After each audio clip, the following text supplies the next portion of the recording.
বলি অভিনেত্রী ঐশ্বর্য রায় বচ্চন 2025 সালের কান চলচ্চিত্র উৎসবে তার দ্বিতীয় দিনের লুক দিয়ে সবাইকে মুগ্ধ করেছেন। কালো গাউন এবং সিলভার ক্যাপের সমন্বয়ে তৈরি এই পোশাকটি গৌরব গুপ্তার ডিজাইন। ঐশ্বর্য রায় বচ্চনের এই লুকটি ছিল অত্যন্ত আকর্ষণীয়। তিনি সিলভার রঙের একটি ভলিউমিনাস ক্যাপ দিয়ে তার গাউনটি পরিপূর্ণ করেছেন, যা তার স্টাইলকে আরও অনন্য করে তুলেছে। প্রথম দিনে ঐশ্বর্য রায় বচ্চন একটি সাদা শাড়ি পরেছিলেন, যার ওপর সোনালী জরির ওপর কারুকাজ করা মানিশ মালহোত্রার ডিজাইন, যা তাকে ঐতিহ্যবাহী ভারতীয় শৈলীতে উপস্থাপন করেছিল। এই শাড়ির সঙ্গে তিনি সিঁদুর পরেছিলেন, যা তার ব্যক্তিগত জীবনের প্রতি একটি সূক্ষ্ম ইঙ্গিত হিসাবে দেখা হয়েছে। সিঁদুর পরা লুক দেখে নেটিজেনদের দেবদাসের পারোর কথা মনে পড়ে গিয়েছে। অনেকেই বলেছেন বড় ঘরের ঠাকুরানী।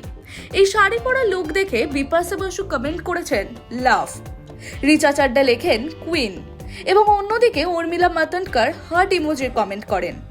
কানের ডিভা লুকে সকলকে মুগ্ধ করেছেন ঐশ্বর্য রায় বচ্চন।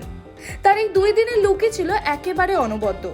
এই 2 দিনের লুক কান চলচ্চিত্র উৎসবে ভারতীয় সংস্কৃতি এবং আধুনিক ফ্যাশনের সমন্বয়ে একটি অনন্য দৃষ্টান্ত স্থাপন করেছে। বলিউডের আরও আপডেট পেতে চোখ রাখুন টাইমস নাও খবরে।